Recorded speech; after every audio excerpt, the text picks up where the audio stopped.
Good morning everyone. निर्वाचन आयोग में जो निर्वाचन आयोग की नई भूमिका है, थोड़ा इसको देख लें, जो कल भी मैंने आपको बताया था।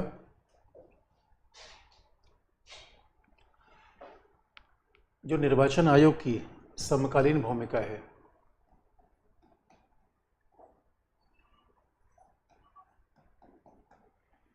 जो इलेक्शन कमीशन की समकालीन भूमिका है, अगर उसको देखा जाए तो अब देखो, एक तरफ तो मॉडल कोड ऑफ कंडक्ट को सख्ती से लागू किया जा रहा है, जो कल हमने आपको बता दिया था। तो चुनाव आचार संहिता, ये तो इलेक्शन कमीशन का मूल काम है। मॉडल कोड ऑफ कंडक्ट को सख्ती से लागू करना, लेकिन इलेक्शन कमीशन ने यह भी आगे बढ़ाया कि ईवीएम का प्रयोग किया जाए, यानी इलेक्ट्रॉनिक वोटिंग मशीन। इसे कह सकते हो आप ई गवर्नेंस। तो ई गवर्नेंस, आप गवर्नेंस के पार्ट पढ़ते हो, लेकिन ये इलेक्ट्रॉनिक गवर्नेंस है। इसका मतलब है कि आज की दुनिया में मशीन के द्वारा, बैलेट पेपर के बजाय मशीन का प्रयोग होने लगा, और मशीन के द्वारा आसानी से चुनाव की तैयारी हो जाती है, और स्वाभाविक रूप में मतों की गणना आसानी से हो जाती है। नहीं, पहले तो मतगणना करने के लिए 3-3, 4-4 दिन लगते थे, परिणाम 3-4 दिन में आता था। अभी तो 2-2, 4-4 घंटे में परिणाम आ जाते हैं। लेकिन विपक्षी दल के नेताओं ने बार बार ये आरोप लगाया था कि ईवीएम में थोड़ी खामी है, ईवीएम ठीक नहीं है। तो उसके लिए इलेक्शन कमीशन ने 10 पॉइंट बताए थे। तो देखो ये दोस्तों, ये यानी इलेक्शन कमीशन ने बाकायदा, जो हमारे यहाँ ईवीएम बनाती है, भारत सरकार की संस्था है भारत इलेक्ट्रॉनिक्स। तो भारत इलेक्ट्रॉनिक्स के इंजीनियर को बुलाया, और इलेक्शन कमीशन ने कहा भी था विपक्षी दलों के नेताओं को, आप आइए और इस बात को कोई प्रूफ कर दीजिए कि ईवीएम के साथ छेड़छाड़ हो सकती है तो हम मान लेंगे। उसके लिए इलेक्शन कमीशन ने 10 पॉइंट का प्रयोग किया था, 10 बिंदुओं का, 10 स्टेप का यूज़ किया था। तो बाकायदा, क्योंकि ईवीएम के प्रयोग होने के पहले हर ईवीएम का मॉक टेस्ट होता है, हर पॉलिटिकल पार्टी के व्यक्ति को बुलाया जाता है, बाकायदा इसका मॉक टेस्ट, यानी उसमें वोट देकर ये टेस्ट किया जाता है कि ईवीएम ठीक है गलत है। उसमें हर पॉलिटिकल पार्टी के लोगों को इनवाइट किया जाता है। इस मॉक टेस्ट के बाद बाकायदा ईवीएम को सील किया जाता है, बंद किया जाता है, जो हर पॉलिटिकल पार्टी की निगरानी में होता है। इसके सील करने के बाद फिर जहाँ पे इलेक्शन कमीशन ईवीएम भेजता है, वहाँ बाकायदा निगरानी होती है। और चुनाव के बाद जहाँ ईवीएम रखा जाता है उसे कहते हैं स्ट्रॉन्ग रूम। तो वहाँ सील बाकायदा इलेक्शन कमीशन लगाता है, और हर पॉलिटिकल पार्टी के कार्यकर्ता के द्वारा अलग अलग ये सील लगाई जा सकती है। और जब सील खोलते हैं तो बाकायदा हर पॉलिटिकल पार्टी के कार्यकर्ता को देखने का भी अधिकार है। और अभी तो इस बात को पारदर्शिता बढ़ाए रखने के लिए ईवीएम में वीवीपैट, यानी voter audit paper trial, VAPT, voter audit paper trial. तो या voter verified audit paper trial.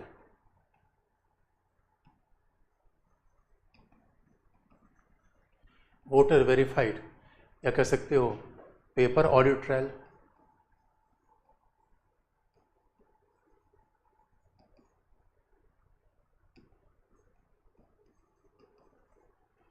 तो voter verified paper audit trial, तो इसको आप ऐसे कर सकते हो, voter verified paper audit trial, VVPAT। इसका मतलब है, अब VVPAT एक सिंपल सा मतलब है कि जो कोई वोट व्यक्ति वोटिंग मशीन में अपना वोट दायर करेगा, अपना वोट पहचान में देगा या बटन को प्रेस करेगा, तो बाकायदा वहाँ से पर्ची आ जाएगी। इसका मतलब ये पारदर्शिता दिखाने के लिए किया गया है। तो पॉलिटिकल पार्टीज़ को ये बात दिखाई जाती है पहले से भी कि वीवीपैट निकल रहा है कि नहीं निकल रहा है। ये हर ईवीएम में वीवीपैट का प्रयोग अभी नहीं किया गया है, लेकिन किसी भी, जब ईवीएम को मॉक टेस्ट के लिए इसमें 1000 वोट डाले जाते हैं, तो किसी भी ईवीएम, मान लो का कमरे में 300 ईवीएम रखे, किसी भी ईवीएम को रैंडमली निकाला जाता है, जिससे प्रमाणित हो जाए कि भाई यहाँ से हमने एक ईवीएम निकाल लिया, 4 फीट से दूर फिर एक ईवीएम निकाल लिया। इससे प्रमाणित होता है कि सारे पॉलिटिकल पार्टी के लोग हैं। तो इलेक्शन कमीशन बताता है कि हम पारदर्शी तरीके से इलेक्शन करा रहे हैं, इलेक्शन कमीशन में कोई पक्षपात नहीं है, फ्री एंड फेयर है, इसीलिए ये सारी टेक्नोलॉजी यूज़ हो रही है।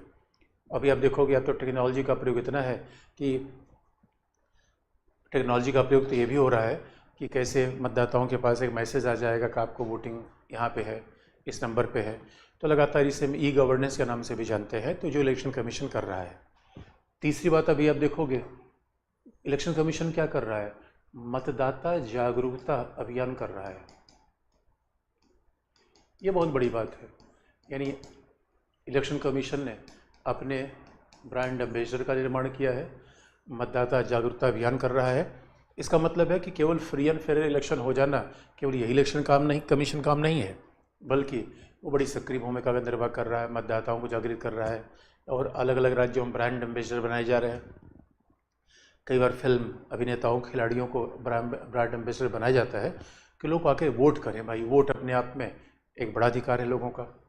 लेकिन आप देखोगे भविष्य में क्या करना चाहिए या भविष्य की इलेक्शन कमीशन की रणनीति क्या हो सकती है, तो दोस्तों इसमें कई चीज़ें अपनाई जा सकती है। भविष्य की रणनीति इलेक्शन कमीशन क्या भविष्य में करे, भविष्य की क्या रणनीति होनी चाहिए, तो अब देखोगे अब इलेक्शन कमीशन भविष्य में क्या कर रहा है, क्या कर सकता है। तो दोस्तों कमाल की बात है, दलों में आंतरिक लोकतंत्र। इसके लिए ये रिप्रेजेंटेशन ऑफ पीपल्स एक्ट में लिखा गया है कि इलेक्शन कमीशन राजनीतिक दलों को लिख सकता है कि वो अपने चुनाव कराए। अभी तो इलेक्शन कमीशन ने कांग्रेस को ये बात लिखी भी थी, क्योंकि हमारे यहाँ दलों में चुनाव नहीं होता। इसका मतलब कांग्रेस से सारे कार्यकर्ता मिलकर चयन करें कांग्रेस के प्रेसिडेंट का। क्षेत्रीय दल तो बिल्कुल चुनाव नहीं करते।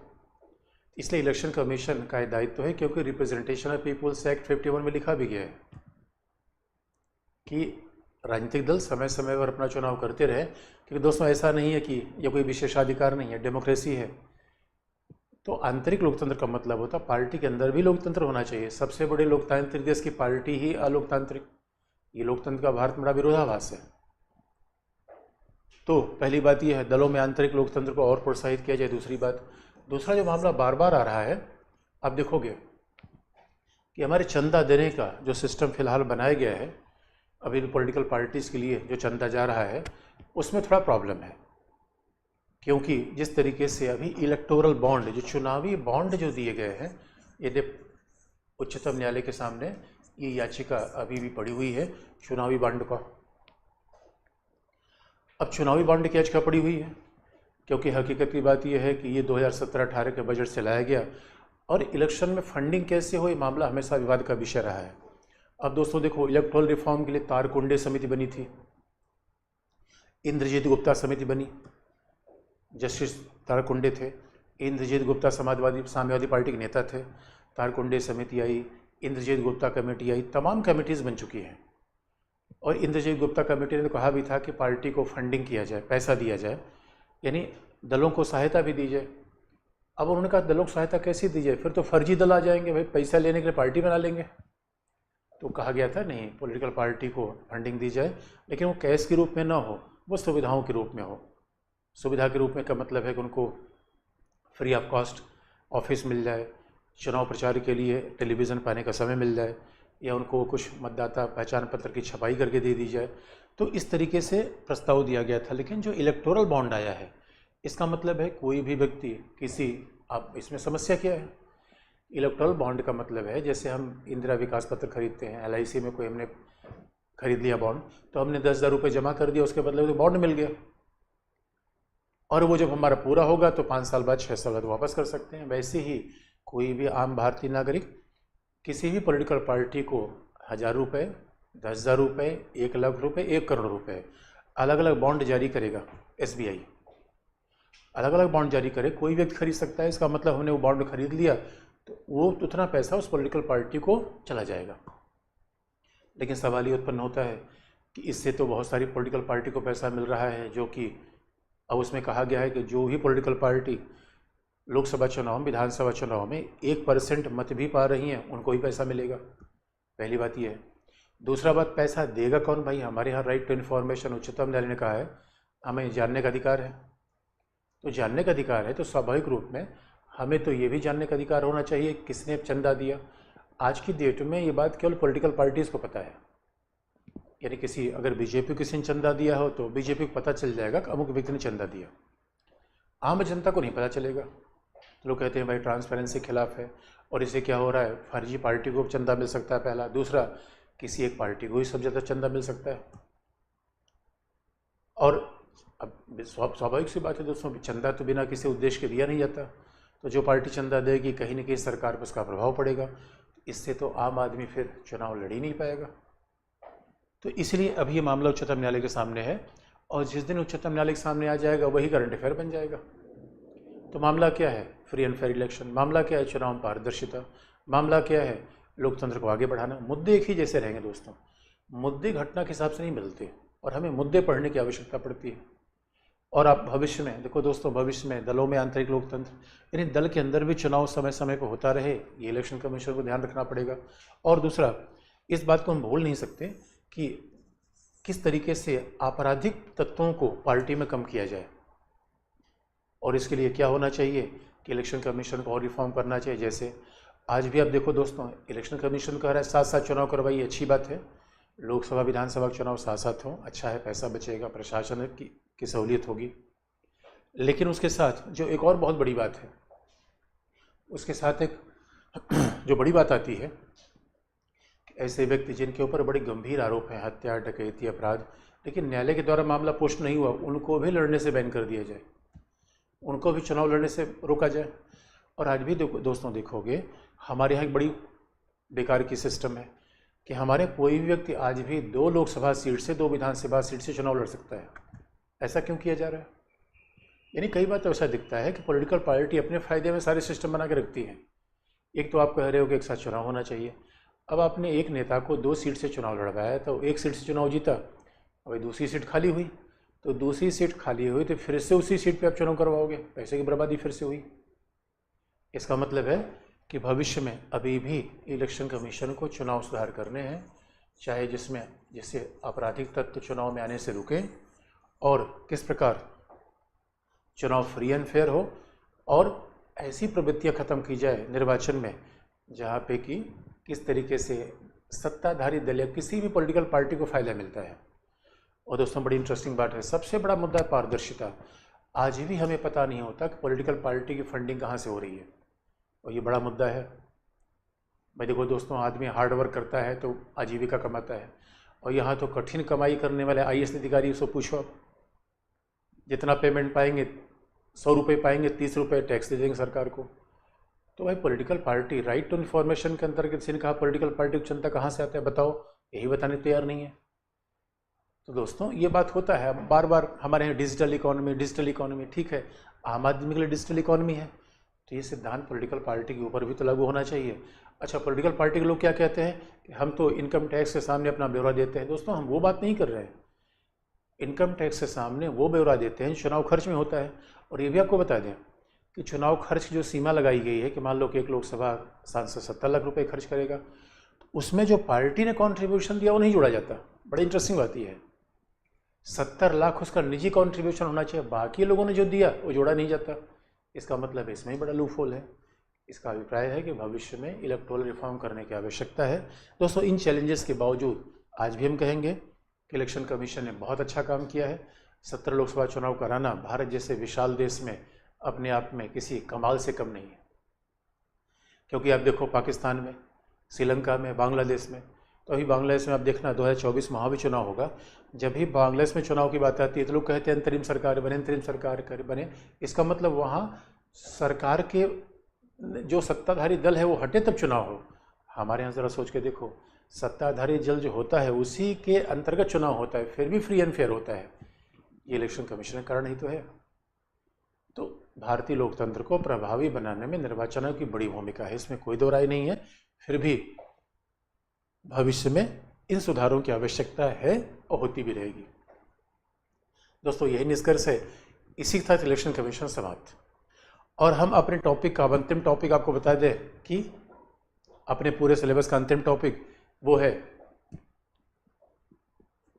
नागरिकता।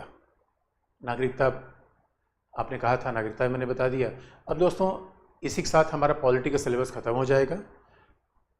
तो अगला टॉपिक है नागरिकता। अब आप पूछोगे नागरिकता सबसे पहले मैंने लास्ट में क्यों लिया? क्योंकि दोस्तों आप याद रखो, हर टॉपिक का अपना महत्व होता है, लेकिन मानो नागरिकता के टॉपिक का उतना महत्व नहीं है एग्जाम के पॉइंट ऑफ व्यू से।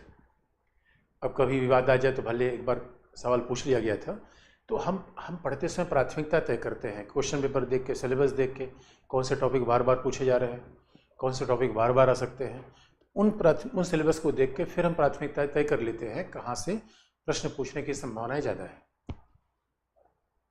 अब जरा देखो, इसलिए हम नागरिकता को सबसे लास्ट में ला रहे हैं, जबकि है टॉपिक के पहले। इसका मतलब है कुछ टॉपिक को इतना एक बार सरसरी निगाह से देख लिया, कुछ टॉपिक को बड़ी गंभीरता से देखा। तो अगला है नागरिकता, सिटीजनशिप।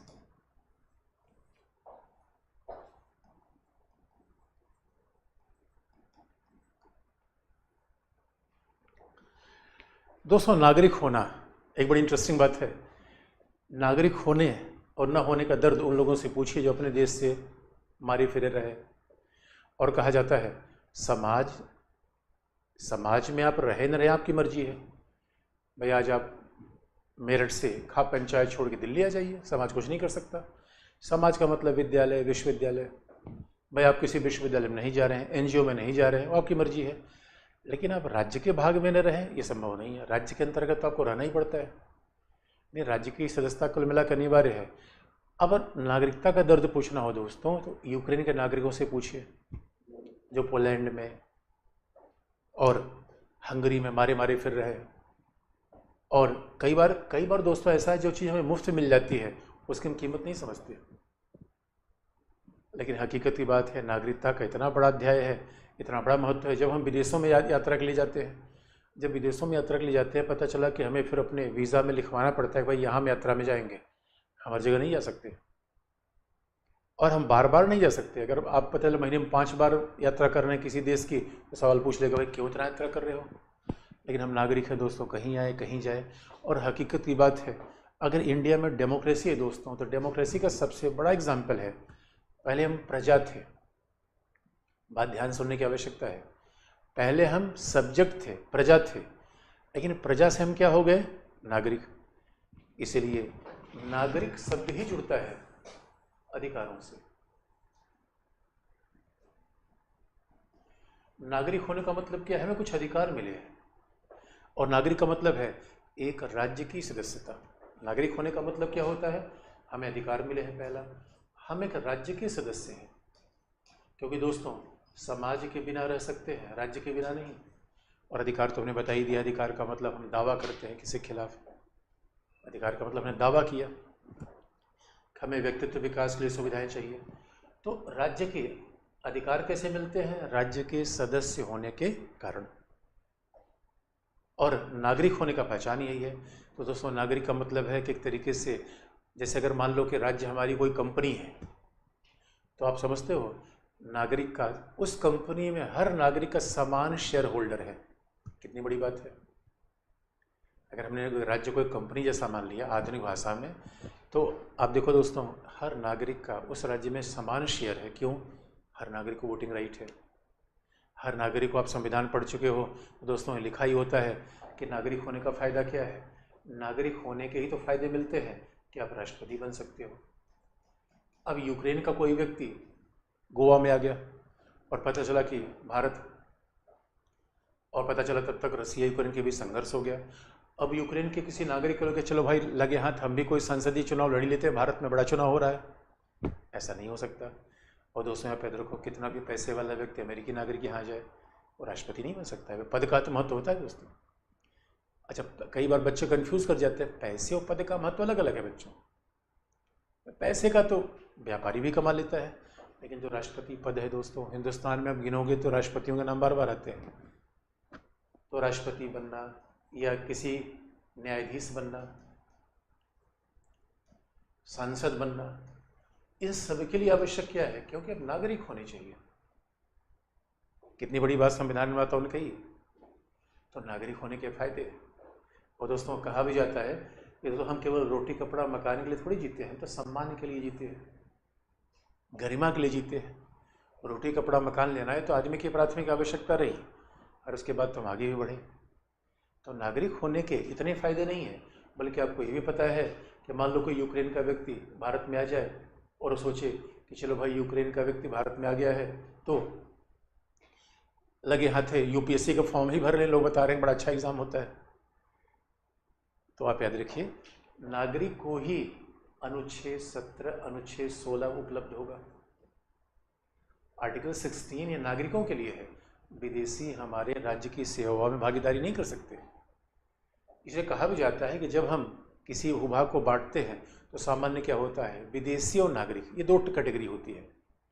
विदेशी मतलब एलियन, अच्छा एलियन का मतलब वो नहीं जो आसमान आसमान से आते हैं, एलियन का सीधा मतलब है जो विदेशी है। तो दोस्तों अनुच्छेद 16, अब अनुच्छेद 19 तो केवल देशियों को मिलेगा, तो नागरिक होने का फायदे क्या है? अरे दोस्तों, किसी विदेशी आदमी को यदि बोलो तो पता नहीं क्या क्या बोलने लगेगा। अरे हमारे समाज को नहीं जानता, और पता चला कि हमारी व्यवस्था को नहीं जानता, वो तो कश्मीर और नॉर्थ ईस्ट के बारे में कुछ भी बोलने लगेगा, तो देश की एकता अखंडता खतरे में आ जाएगी। इसलिए कई बार बीबीसी को भारत में आगे बोलने का अधिकार दे देंगे, फिर तो ऐसी रिपोर्ट बना देंगे कि समस्या हो सकती है। और इसीलिए अनुच्छेद 23 और 24 अनुच्छेद 29 और 30 दोस्तों ये सब केवल नागरिकों को प्राप्त होते हैं। क्योंकि कोई अफगानिस्तान का व्यक्ति हमारे यहाँ आ जाए, अच्छा अफगानिस्तान में वार चलने लगा, हमारे यहाँ लोग रुक गए, तो अब वो कहें भैया हमें भी ना अल्पसंख्यक है, हम भी अल्पसंख्यक हैं, हमें हमसे भी सुविधा दो, नहीं। और इतना ही नहीं, अनुच्छेद 15 भी केवल नागरिकों के लिए है। तो दोस्तों नागरिक होने का, और यही आप देखोगे फंडामेंटल राइट के मर्म तो यहीं पे हैं, 29 है, 30 है, 19 है। अरे भाई जीवन का अधिकार तो सबको हम देंगे, अनुच्छेद 14 सबको देंगे। लेकिन अगर कोई नागरिक कह रहा है कि भाई हमारे साथ भी राज्य धर्म जाति लिंग इत्यादि के आधार पर भेदभाव नहीं करेगा, तो अनुच्छेद 15 उसको उपलब्ध नहीं होगा, केवल नागरिकों को। अब जरा सोच के देखिए, नागरिक होने का फायदा क्या है? बड़े बड़े पदों पे जा सकते हैं। नागरिक होने का फायदा क्या है? हमें अधिकारों के सबसे महत्वपूर्ण भाग को एंजॉय करने को मिलता है, अधिकारों का सबसे महत्वपूर्ण भाग हमें प्राप्त हो जाता है। दूसरी बात, लेकिन दोस्तों हकीकत है कि नागरिकता कैसे किया जाए, और हमारे संविधान निर्माता सच पूछे तो नागरिकता कोई अध्याय लिखने के मूड में थे नहीं। वो अच्छा संविधान इतना बड़ा पहले हो गया था, और आज भी कहा जाता है नागरिकता की सारी बातें संसदीय विधि में है। नागरिकता को लिखना पड़ा क्योंकि हुआ क्या था, भारत पाकिस्तान का जो बंटवारा हो गया, उस बंटवारे के कारण ऐसी समस्या आई कि संविधान निर्माताओं को नागरिकता का भी एक अध्याय जोड़ देना पड़ा, अन्यथा। और आज भी आप देखोगे नागरिकता की ज़्यादातर बातें संसदीय अधिनियम से हैं। अब संविधान में कुल मिला के संविधान में 5 से 11 अनुच्छेद की बात की गई है, तो 5 से 11 अनुच्छेद में कोई बात बनती नहीं। और अगर आप पूछोगे, मैं आपसे दोस्तों पूछो बताओ आप कैसे नागरिक हो, हम कैसे नागरिक हैं, इसका उत्तर संविधान नहीं देता। फिर आप कहोगे कि संविधान किसकी नागरिकता की बात करता है, तो अब जरा संविधान पर आ जाए, इतने फायदे हैं। इसे दोस्तों विदेशी होना और देशी होना बड़े फायदे हैं। नागरिक होना और प्रजा होना, तो प्रजा होना दोस्तों इसका मतलब हम राजा महाराजा के अधीन थे, हमारे समान अधिकार नहीं थे। और नागरिक होने का मतलब सब लोग नागरिक हैं, उसमें कोई राजा प्रजा वाली बात नहीं रही। इसे सार्वभौमिक मताधिकार कैसे मिला? क्योंकि सब लोग नागरिक हैं। ये परिवर्तन ही, क्रांति ही तो है। अच्छा, अब संविधान में नागरिकता की बात कहाँ रही है? संविधान में दोस्तों केवल उन लोगों की नागरिकता, हमारी आपकी नागरिकता की बात नहीं की गई है। संविधान में केवल उन लोगों की नागरिकता की बात की गई है जो 26 जनवरी 1950 को भारत के नागरिक होंगे, संविधान लागू होने के दिन। वैसे नागरिकता का प्रावधान फोर्स में आ गया 26 नवंबर 1949 से ही, लेकिन भारतीय संविधान कहता है कि वही लोग नागरिक होंगे जो 26 जनवरी 1950। तो आप कहेंगे सर उसके मतलब हम लोग तो 26 जनवरी 1950 को पैदा नहीं थे, यानी 26 जनवरी 1950 को कौन से लोग नागरिक होंगे ये संविधान कहता है। तो हमारी आपकी नागरिकता कैसे तय होगी? हमारी आपकी नागरिकता तय होगी संसदीय अधिनियम 1955, वो संविधान में नहीं है। इसलिए दोस्तों हमने कहा संविधान में तो बहुत व्यापक बात है ही नहीं, और 5 से 11 अनुच्छेद में तो कोई बात हो नहीं सकती। अब आप देखोगे संविधान में किन लोगों की नागरिकता की बात कर दी गई? 26 जनवरी किसको नागरिकता दी जाए? तो हमारा संविधान मानता है कि देखो दोस्तों, अधिवास के आधार पर नागरिकता, हमारे संविधान में नागरिकता का मूल आधार अधिवास है, डोमिसाइल है। जन्म सेकेंडरी है। अब देखो, यहाँ पे हमारे संविधान निर्माता बड़े उदारवादी थे। हमारे यहाँ तो अधिवास को मूल बनाया गया। अधिवास का मतलब दोस्तों हमारा परमानेंट एड्रेस। भाई दो जगह हम रहते हैं, एक इसे निवास और अधिवास में अंतर है, रेजिडेंस और डोमिसाइल में अंतर है। अच्छा, डोमिसाइल का मतलब जहाँ हम स्थायी रहना चाहें, इसीलिए कई बार पूछा भी जाता है आपका स्थायी पता क्या है, तो डोमिसाइल की मांग की जा रही है। और कहा भी जाता है व्यक्ति का स्थायी पता एक ही हो सकता है। रेजिडेंस अलग अलग हो सकते हैं। कोई व्यक्ति बिजनेस के सिलसिले में पता नहीं कहाँ कहाँ जा सकता है। शिक्षा के मामले में जो बच्चे किसी यूनिवर्सिटी में पढ़ रहे हैं, तो भाई ठीक है, पढ़ तो रहे यूनिवर्सिटी में, उनका एक परमानेंट एड्रेस तो है। हाँ, कई बार आज की दुनिया में ऐसा संभव है कि एक हमारा डोमिसाइल हो जहाँ हम पैदा हुए हों, एक हमारा डोमिसाइल हो जो हमने चूज़ किया है। ऐसा हो सकता है। पैदा हुए पता चला झुमरी तलैया में, झारखंड में, और चूज़ कर लिया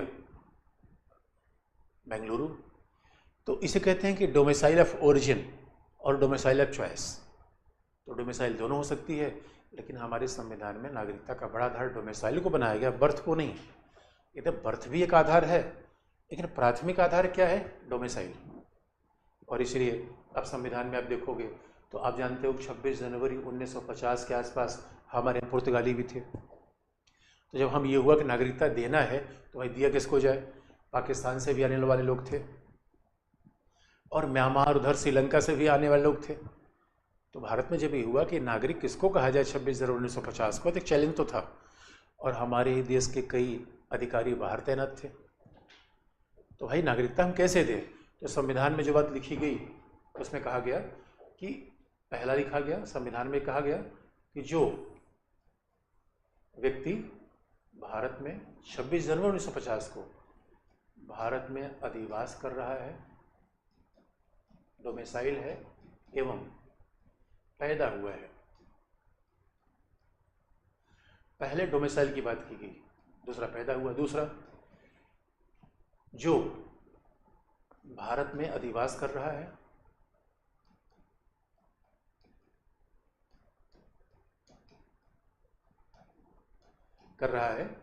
जो भारत में अधिवास कर रहा है लेकिन पैदा नहीं हुआ है। अधिवास तो कर रहा है अब, लेकिन पैदा नहीं हुआ। इसका मतलब है कहाँ पैदा हुआ होगा? श्रीलंका में। कहाँ पैदा हुआ होगा? लेकिन पैदा नहीं, बॉर्न नहीं है, पैदा नहीं हुआ है।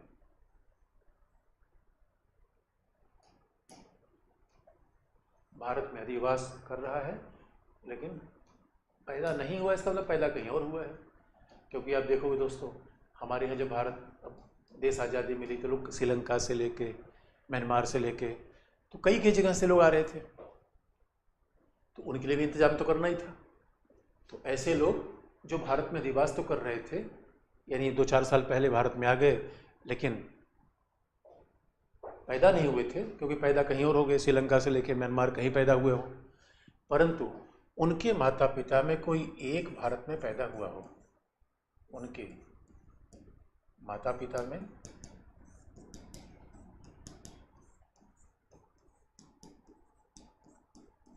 कोई एक भारत में पैदा हुआ हो, उनके माता पिता में कोई एक भारत में पैदा हुआ हो।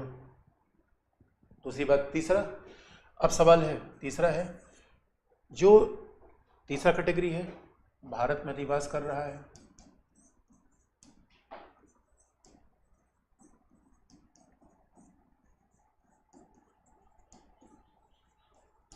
भारत में अधिवास कर रहा है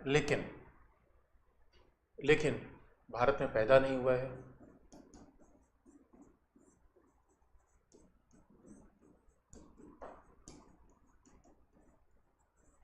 पैदा नहीं हुआ है और न ही उसके माता पिता भारत में पैदा हुए हैं।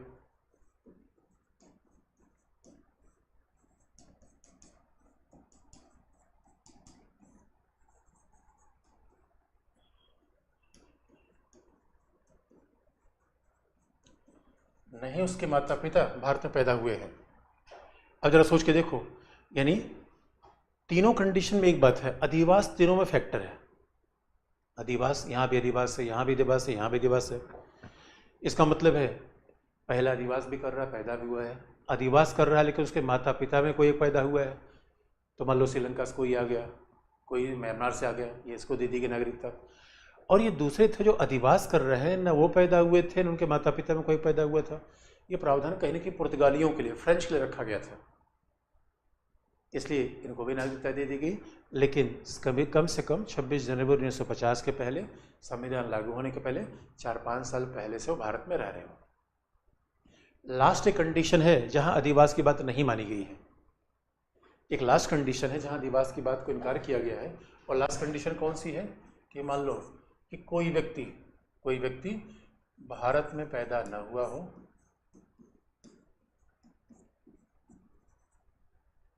भारत में लास्ट में कैसा है जहां अधिवास की बात नहीं मानी गई है, कोई व्यक्ति भारत में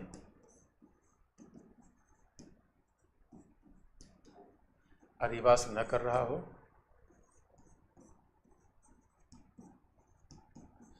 और न ही भारत में पैदा हुआ हो।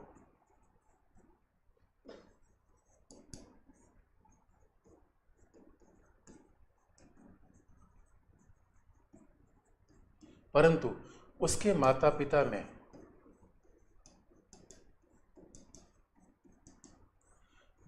में कोई एक भारतीय नागरिक है।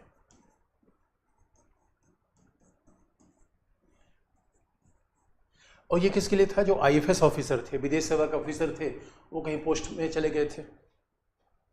मान लो कोई आईएफएस ऑफिसर है, अब उसके बच्चे अमेरिका पैदा हुए, तो न तो भारत में अधिवास कर रहा था, अधिवास हमें 26 जनवरी 1950 को अधिवास अमेरिका में कर रहा था, और भारत में पैदा भी नहीं हुआ था, लेकिन उसके माता पिता में कोई भारत में पैदा हुआ था, से भारत के नागरिक थे, लिहाजा इनको भी नागरिकता दे दी गई।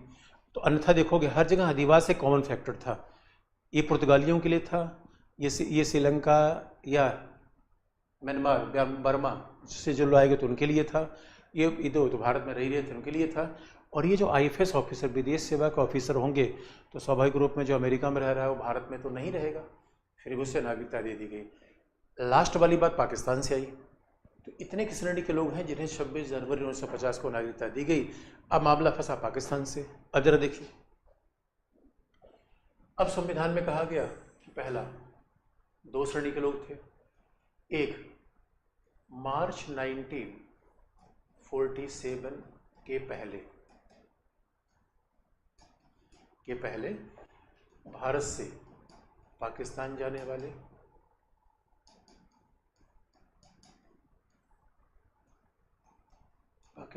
वाले व्यक्ति,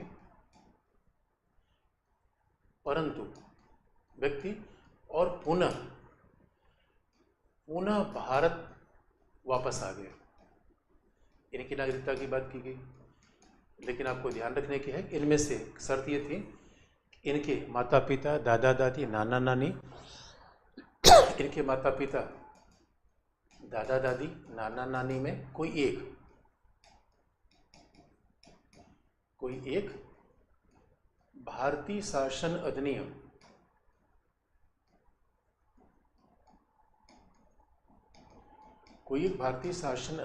1935 के अनुसार भारत में पैदा हुआ हो।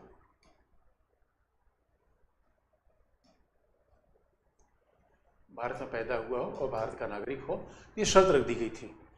और आप याद रखो, जब भारत का विभाजन हुआ तो कई लोग सांप्रदायिक दंगे के भी कारण चले गए। अच्छा, कई लोग तो बड़े होशियार थे, जब उन्होंने देखा, जरा माहौल देखा जाके उधर, कई लोग तो ऐसे थे, उधर गए, बैंक का लोन लेके इधर चले आए, और बैंक वाले ढूंढ रहे भैया गए कहाँ, पता चला तो आगे इंडिया से गए पाकिस्तान, वहाँ बैंकों का लोन लेके फिर आ गए इंडिया, बस गए यहाँ पे। तो दोस्तों, होशियार लोगों कभी कमी नहीं रही है, लेकिन ज़्यादातर लोग सांप्रदायिक दंगे के भी भय कारण चले गए थे। उसके बाद जब उन्होंने देखा कि भारत आज़ाद हुआ तो फिर भारत वापस आना चाहते थे। जो 1947 के पहले भारत से पाकिस्तान गए हो, लेकिन फिर भारत वापस आ गए हो, तो सवाल है कब के पहले वापस आ गए हो, दूसरी बात। तो फिर इसमें यह रखा गया भाई, अभी किस डेट के पहले वापस आ गए हों, तो कहा गया ये कि पाकिस्तान से आने वाले व्यक्ति जो 19 जुलाई 1948 के पहले भारत आए हो। लेकिन दूसरी शर्त यहाँ भी रहेगी कि दूसरी शर्त उनके माता पिता, नाना नानी, दादा दादी में से कोई एक भारतीय शासन अधिनियम 1935 के हिसाब से भारत में पैदा हुआ हो। ये कंडीशन यहाँ भी लागू होगी। लेकिन पाकिस्तान से आने वाला कोई व्यक्ति 19 जुलाई 1940 के पहले भारत आया हो। अब स्वाभाविक रूप में कट ऑफ डेट तो रखनी थी, तो हमने रख दिया 19 जुलाई 1948। आप कहेंगे सर मान लो कि 19 जुलाई 1948 के बाद कोई आए, तो क्योंकि 26 जनवरी हमारा संविधान तो नागरिकता की बात कर रहा है, 26 जनवरी 1950 को आएंगे, उनकी भी नागरिकता की बात कर रहा है। इसका लॉजिकल मतलब है कि 19 जुलाई 1948 के बाद भी आ सकते हैं, लेकिन 26 जनवरी 1950 के पहले होना चाहिए। आप कहेंगे दोनों में कोई अंतर था, तो दोनों में एक अंतर था, जो 19 जुलाई 1948 के पहले आएंगे, लेकिन दूसरी शर्त पूरी होनी चाहिए कि माता पिता, दादा दादी में से कोई भारत का नागरिक रहा हो गवर्नमेंट ऑफ इंडिया 1935 के अनुसार। लेकिन आप याद रखो ये भी शर्त होनी चाहिए कि वो भारत आ गए हों, और 26 जनवरी अगर 19 जुलाई 1948 के बाद आएंगे तो थोड़ा सा रजिस्ट्रेशन करवाना पड़ेगा। 19 जुलाई 1940 के पहले आएंगे, रजिस्ट्रेशन नहीं करवाना पड़ेगा। और उसमें देखो दोस्तों बड़ी समस्याएं भी उत्पन्न हो गई थी। अब समस्याएं कैसे उत्पन्न हो गई थी? अब मान लो कोई बच्चा है भटक गया, तो उसको नागरिकता कैसे दीजिए? अब वो अपने माता पिता, दादा दादी को प्रमाण दे ही नहीं पा रहा था, तो देश के विभाजन के साथ बड़ी त्रासदी हुई। अब मान लो कोई पति है अपनी पत्नी को छोड़ दिया, ऐसी भी समस्याएं बहुत गंभीर किस्म की आई थी कि हम कैसे नागरिकता लोगों को दें। तो ऐसे लोगों को फिर कैंप में रखा गया। बच्चों महिलाओं की समस्याएं तो बड़ी भयंकर आई थी। यह भी सवाल है कि नागरिकता के प्रमाण पत्र देने के लिए जो कागजात उनके पास कुछ थे ही नहीं, क्योंकि वो कागजात या तो उनके पति के पास थे या पिता के पास थे, दोनों कंडीशन में नहीं थे। इसलिए देश के विभाजन में जो तकलीफ तो आम लोगों ने देखी और बड़ी तकलीफें हुई दोस्तों। लेकिन ये संविधान ने हमारा इसीलिए नागरिकता का अध्याय रखा, अन्यथा अध्याय रखा नहीं जाता। लेकिन फिर संविधान में कह दिया गया कि अब 26 जनवरी 1950 की नागरिकता की बात तो हो गई, उसके बाद की नागरिकता कैसे तय होगी? संसदीय अधिनियम। उसके बाद क्या बनाया गया? संसदीय अधिनियम 1955। इसका मतलब है स्वतंत्र भारत में नागरिकता के मूल प्रावधान संसदीय अधिनियम 1955 से गवर्न होते हैं, संविधान से नहीं। हाँ, क्योंकि संविधान ने इजाज़त दे दी कि संसद इसके बारे में विधि का निर्माण कर दे, तो सारे प्रावधान तो संविधान ने प्रारूप रख दिया था। और संसदीय अधिनियम के हिसाब से 26 जनवरी 1950 से लेकर आज तक भारत में कौन नागरिक माना जाएगा? तो बड़ी सिंपल सी बात थी। कैसे नागरिक होगा? पहला, भारत में पैदा होने वाला व्यक्ति,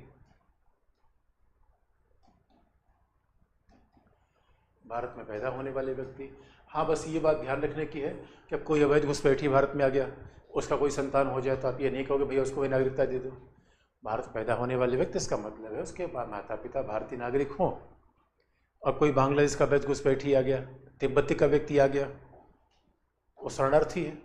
अच्छा, शरणार्थी अवैध घुसपैठी में फ़र्क ये है, शरणार्थी का मतलब है जिसको कहीं प्रताड़ित किया जा रहा हो, हमने शरण दे दी हो। और घुसपैठी का मतलब जो बिना कागजात के भारत में आ गया हो, न उसके पास वीज़ा है न पासपोर्ट है, फिर भारत आ गया।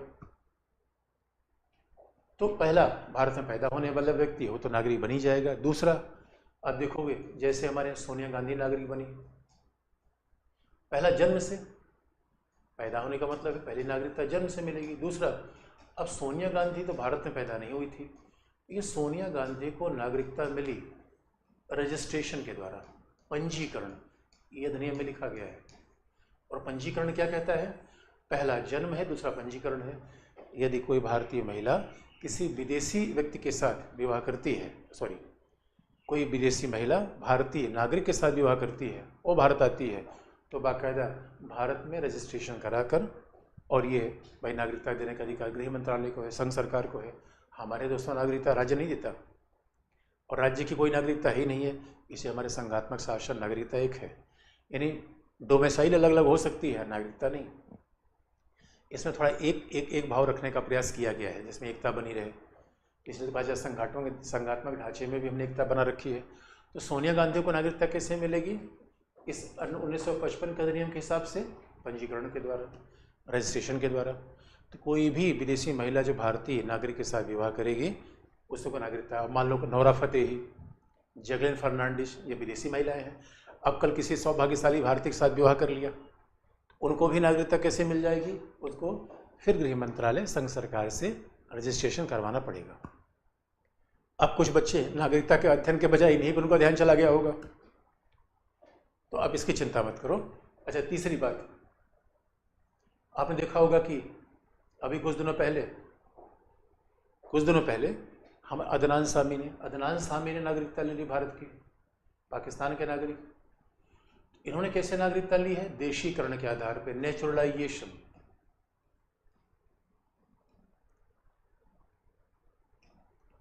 यह रजिस्ट्रेशन, यह है नेचुरलाइजेशन, देशीकरण। तो अदनान सामी नागरिकता कैसे ली? देशीकरण का मतलब है दोस्तों, होता नहीं कि आदमी देशज का मतलब है, अगर मान लीजिए आपने भारत में 10-11 साल रह लिया और आपको लगता है भारत आपको पसंद आ गया। BBC के पत्रकार थे मार्क टूली, तो आपको एक एप्लीकेशन लेना पड़ेगा संघ सरकार को। नागरिकता दोस्तों देना नहीं देना संघ सरकार का, हमें कोई राइट तो है नहीं कि नागरिकता को मिल जाएगी। तो अगर देशीकरण का मतलब कि आप भारत के बारे में जान गए हो, इसे अमेरिका वगैरह में तो नागरिकता के लिए एग्ज़ाम देना पड़ता है कि भाई आप पॉलिटिकल सिस्टम को जानते हो, समाज को जानते हो, तभी तो नागरिक होंगे। क्योंकि दोस्तों हमारे तो राष्ट्रपति बनने के लिए भी नागरिक होना जरूरी है। ऐसा नहीं कि विदेशी, सोनिया गांधी भी बन सकती हैं। ऐसा हमारे नहीं कहा कि जन्म से भारतीय होगा वही नागरिक राष्ट्रपति बनेगा, जैसा अमेरिकी संविधान में है। तो देशीकरण के द्वारा, नेचुरलाइजेशन के द्वारा अदनान सामी को नागरिकता मिल गई। अब मान लो एक और तरीका है कि इस समय कोई फ्रांस में भारत का राजदूत तैनात है, अब उसका बच्चा फ्रांस में पैदा हो, तब नागरिकता कैसे लेगा? यानी इसे कहते हैं अवजनन के आधार पर। अब किसी राजदूत के बच्चे को नागरिकता लेनी है, ये सब संसदीय अधिनियम 55 में लिखा गया है। तो कैसे लेगा? अवजनन के आधार पर, डिसेंट के आधार पर। यानी माता पिता की नागरिकता के आधार पर नागरिकता लेना, ये है अवजनन, ये है नेचुरलाइजेशन।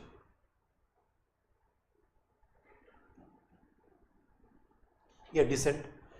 और उसके बाद अगर कल के लिए भारतीय राज्य ने किसी, मान लो पीओके पर हमने नियंत्रण कर लिया कल के लिए, अगर भारतीय राज्य किसी भूभाग पर नियंत्रण कर लेता है तो उस भूभाग के सारे लोग भारतीय नागरिक बन जाएंगे। तो भारतीय राज्य किसी भूभाग पर नियंत्रण कर ले तो उस भूभाग में रहने वाले सभी लोग भारतीय नागरिक बन जाएंगे, जैसे पीओके। तो हमारे संसदीय अधिनियम 1955 में नागरिकता लेने के ये आधार है: पंजीकरण, जन्म, अवजनन और किसी भूभाग में भारत का नियंत्रण। ये नागरिकता लेने का आधार है। लेकिन इसी अधिनियम में लिखा गया है नागरिकता छीनी भी जा सकती है। तो नागरिकता कैसे छीनी जाएगी? ये 3 आधार लिखा गया है। यानी पहला, नागरिकता का रिनंसिएशन, नागरिकता का परित्याग कर देना। फिर नागरिकता का टर्मिनेशन, समाप्त कर देना।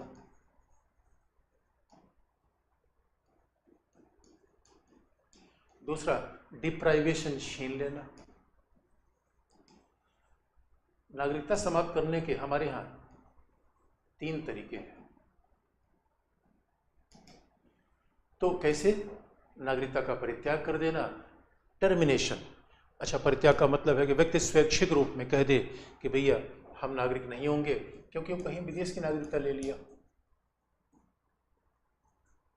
और समाप्त का मतलब है जब कोई भारतीय नागरिक किसी दूसरे देश का नागरिक हो जाएगा तो भारतीय नागरिकता अपने आप समाप्त हो जाएगी, टर्मिनेशन।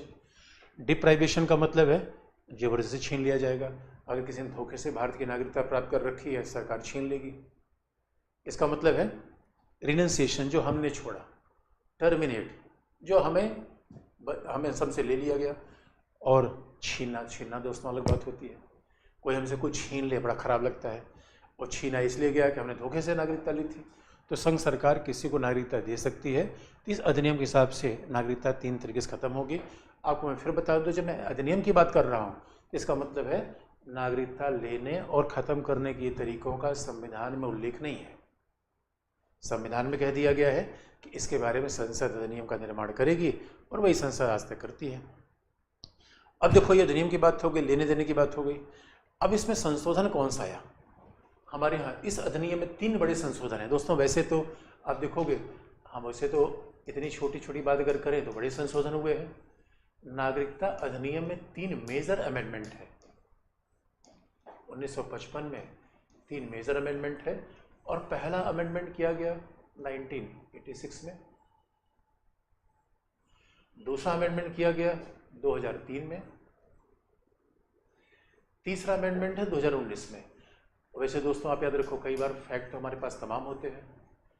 अब फैक्ट तो हमारे पास इतने हैं कि पता चल भाई एक एक प्रावधान पढ़ो तो नागरिकता में फिर एक एक अमेंडमेंट तो हमें देखना नहीं। इसलिए हम किसी भी चीज़ को पढ़ते समय एक मोटी चीज़ पढ़ लेते हैं, क्योंकि दोस्तों हमें रिसर्च तो करना नहीं है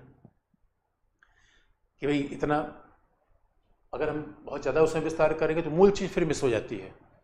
तो नागरिकता अधिनियम में 3 बड़े संशोधन किए गए हैं, और ये खास तौर पे दोस्तों समस्या हमारे यहाँ पूर्वोत्तर राज्यों में आई। अब पूर्वोत्तर राज्यों में तो आज भी अब देखो मणिपुर में समस्या मची हुई है। पूर्वोत्तर राज्य शुरू से प्रॉब्लम रहे हैं, खास तौर पे वहाँ बांग्लादेश से आने वाले अवैध घुसपैठी आए, वो समस्या नॉर्थ ईस्ट की बहुत बड़ी समस्या रही है। इसलिए हमेशा, बल्कि राजीव गांधी थे तो बाकायदा वहाँ बोडो समझौता हुआ, बोडो एग्रीमेंट हुआ, और पूर्वोत्तर में हमेशा एक अलग अलग प्रॉब्लम आई। बोडो समझौता इसीलिए हुआ कि कम से कम इन असम से जो बाहरी घुसपैठियों को बाहर किया जाएगा, क्योंकि बाहरी घुसपैठियों के आने से वहाँ पे बड़े झगड़े चल रहे हैं भाई, ज़मीन से लेकर कल्चर से लेकर पॉलिटिकल सब झगड़ा चल रहा है। और इसमें फिर अमेंडमेंट क्या कर दिया गया, ऐसा कहा गया कि जो भी व्यक्ति बांग्लादेश से 1966 के पहले आया है, जनवरी 1966 से पहले आया है, उसको नागरिकता दे दी जाएगी। जो जनवरी 1966 से मार्च 1971 के बीच में आया है, उनके कागजात की जांच की जाएगी। और जो मार्च 1971 के बाद आया है उन्हें वापस बांग्लादेश भेजा जाएगा।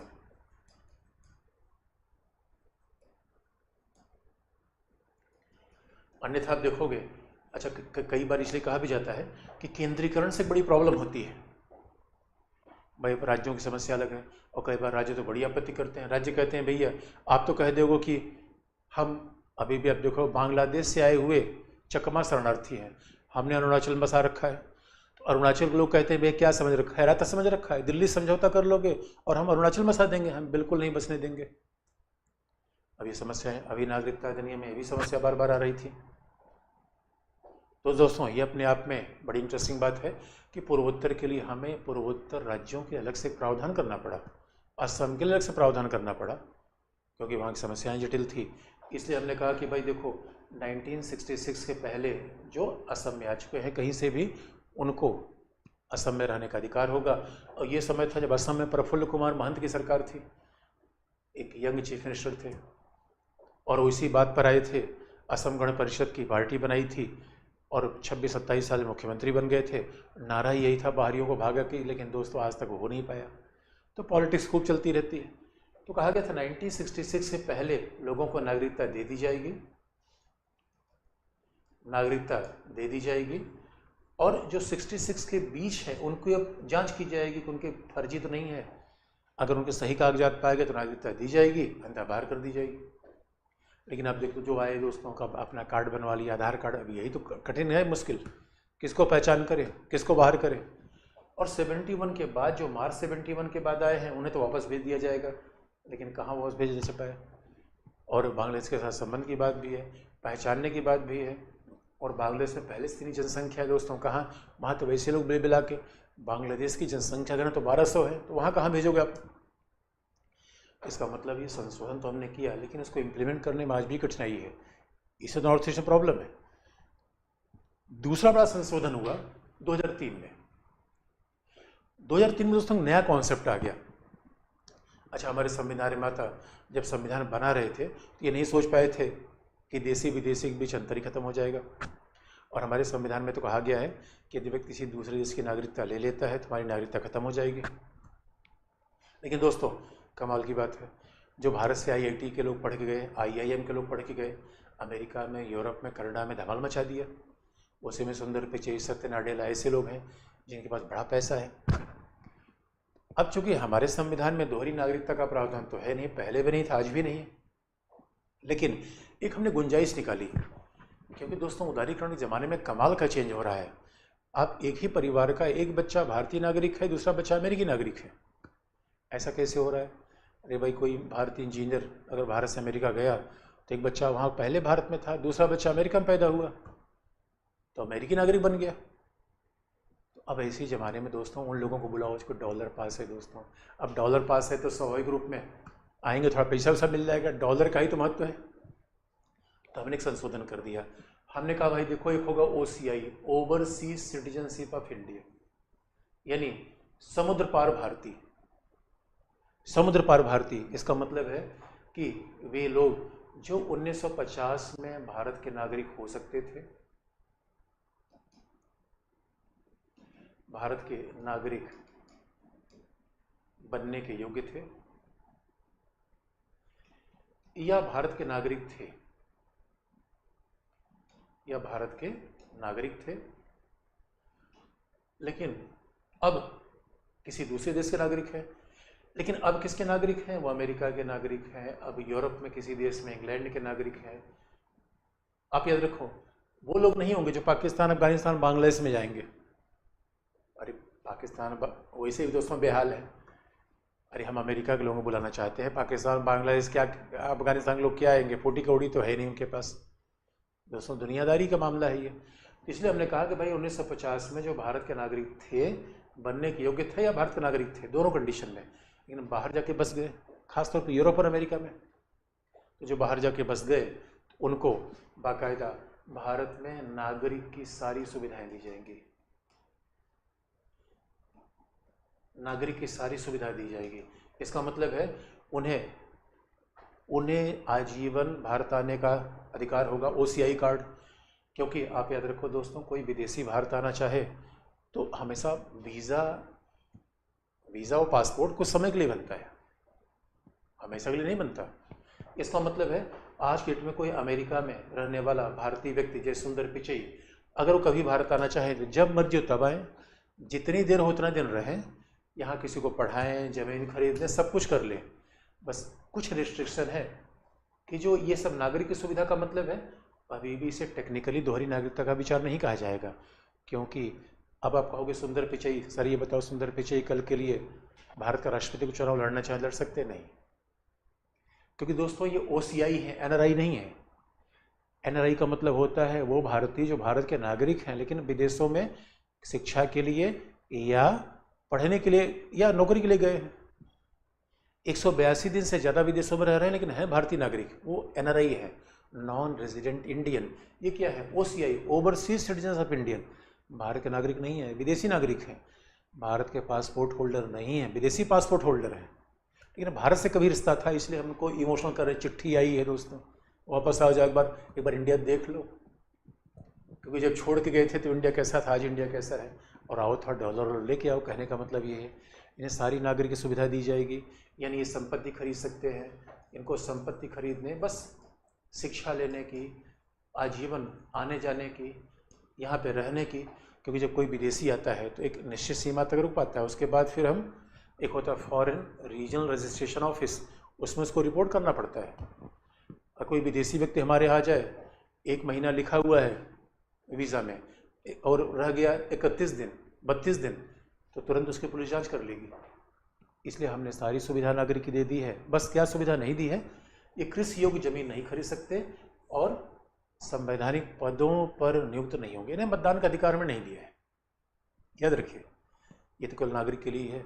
और कहा भी जाता है जब तक पॉलिटिकल राइट न मिले कैसी नागरिकता, इसलिए इसे दोहरी नागरिकता नहीं कहा जाता। सामान्य तरीके से हम कह आम भाषा में कह सकते हैं तीनों सारी संपत्ति का अधिकार है, शिक्षा का अधिकार है, आने जाने का अधिकार सीमित है। बस सीमित क्या है, ये किसी संवैधानिक पद पर नियुक्ति होने की हैसियत नहीं रखेंगे, संवैधानिक पद पर नियुक्त नहीं होंगे और कृषि योग्य जमीन नहीं खरीदेंगे। बाकी जमीन खरीद सकते हैं, यानी हमारे यहाँ भूमि भी कमर्शियल लैंड होती है, एग्रीकल्चरल लैंड होती है, यानी ये कहीं कमर्शियल लैंड खरीद सकते हैं, व्यवसाय के लिए निवेश कर सकते हैं। इसलिए दोस्तों हमारे ISPT परीक्षा आया था कि क्या विदेशी लोगों को भी भारत में संपत्ति का अधिकार है? बिल्कुल अधिकार है, संपत्ति का अधिकार तो वही है, वो निवेश कर सकते हैं, कंपनी बना सकते हैं, लेकिन इन संवैधानिक पदों पर नियुक्त होने का अधिकार उनको नहीं होगा, ये उनकी लिमिटेशन है। तो ये अधिनियम में बड़ा चेंज आया था 2003 में। तो दोस्तों भूमंडलीकरण के साथ साथ हमें भी चेंज करना पड़ा। अरे भूमंडलीकरण के बाद दोस्तों पहले देखो मैंने एक फिल्म देखी थी नदिया के पार। नदिया के पार जो 1982 की फिल्म थी, उसमें पूरा का पूरा फिल्म ही एक गांव के आसपास हो गई। गांव में फिल्म बाहर गई नहीं। अभी फिल्म में देखो अब आधी शूटिंग हो रही है कनाडा में, आधी अमेरिका में, आधी इंडिया में, आधी गोवा में।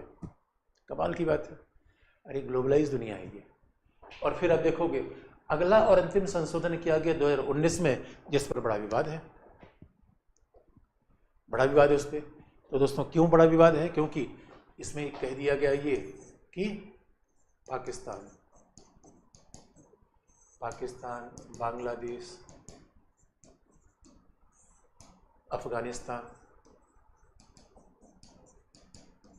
अफगानिस्तान से आने वाले हिंदू, सिख,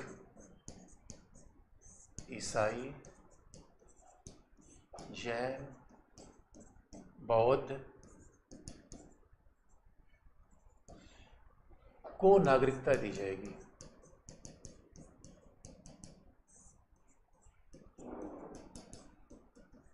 बशर्ते ये 6 वर्ष तक भारत में निवास कर रहे हों, 6 वर्ष से अधिवास कर रहे हों, निवास कर रहे हों, और ये वर्ष 2014 के पहले,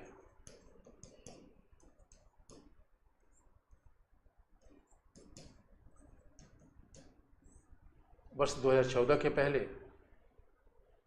इन देशों से आए हों। अब देखो ये अमेंडमेंट कर दिया गया और दोस्तों ने बड़ा बॉल मचा। अब बॉल मचने का कारण ये है, बात को सीधा शब्दों में कहा जाए, इसका मतलब है इन 3 देशों से जो गैर मुस्लिम आएंगे उनको हम नागरिकता दे देंगे। अब लोगों ये क्या कमाल की बात है यार, खाली मुसलमानों के साथ ऐसा भेदभाव किया जा रहा है। भाई इनको नागरिकता दी जाएगी। पाकिस्तान, बांग्लादेश, अफगानिस्तान, ये 3, पाकिस्तान, बांग्लादेश, अफगानिस्तान, और इसका मतलब बाकी लोगों को दी जाएगी, गैर तो मुस्लिम को नहीं दी जाएगी। उससे बड़ा बॉल हो गया कि भारत धर्मनिरपेक्ष देश है। अरे अनुच्छेद 14 में समाविधि के समक्ष समानता है, अनुच्छेद 15 में कहा गया राज्य के द्वारा भेदभाव नहीं होगा। यहाँ पे धर्म के आधार पर भेदभाव किया जा रहा है। सरकार से पूछा कि भैया क्या कर रहे हो तुम, धर्म के आधार पर भेदभाव कर रहे हो? सरकार ने कहा ना भाई नहीं, धर्म के आधार पर नहीं, क्योंकि इन देशों में जहाँ जहाँ से ये लोग आ रहे हैं यहाँ इस्लाम आधिकारिक धर्म है, यहाँ राज्य का धर्म इस्लाम है। इस्लाम के लोगों के साथ तो भेदभाव होगा नहीं, बाकी लोगों के साथ भेदभाव हो रहा है, इसे बाकी लोग वहाँ प्रताड़ित है इसलिए उनको नागरिकता दे रहे हैं। पहली बात विवाद है। तो अभी मामला अभी उच्चतम न्यायालय पड़ा हुआ है दोस्तों, इसलिए अभी भी ये अधिनियम बन गया है, लागू नहीं है। लागू होने के लिए अधिसूचना जारी होनी चाहिए।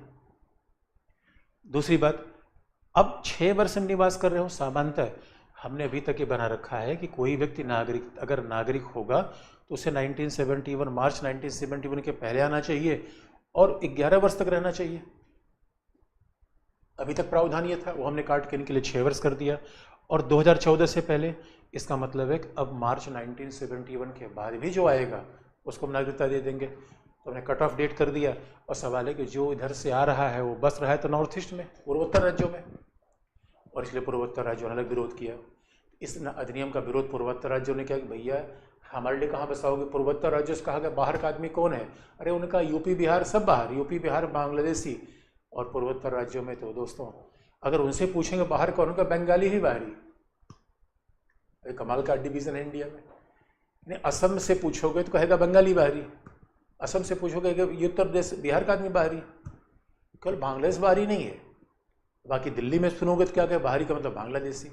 अब सवाल है कि जब इनको नागरिकता दोगे तो बस तो रहे हैं असम में, तो फिर ये समस्या उत्पन्न हुई कि भैया आपने यहाँ बोडो समझौते की फिर तो धज्जियाँ उड़ा दी। बोडो समझौते में कहा गया था बाहरियों को आप हटाओगे, और यहाँ तो बाहरियों को आप आने दे रहे हो, क्योंकि जो नॉर्थ ईस्ट के लोग हैं वो कहते हैं भाई हमें हिंदू मुसलमान से मतलब नहीं है, हमें बाहरी से मतलब है, क्योंकि वहाँ जनजातीय कल्चर है, भूभाग की समस्या है। तो इसलिए इस नागरिकता के संशोधन पर विवाद है तीनों पॉइंट को लेकर। और दोस्तों अब ये विवाद चल रहा है, लेकिन फिर भी नागरिकता के सारे प्रावधान यही है, नागरिकता के सारे प्रावधान यही है। इसी के साथ हमारा पॉलिटी का टॉपिक फिर खत्म हो गया है।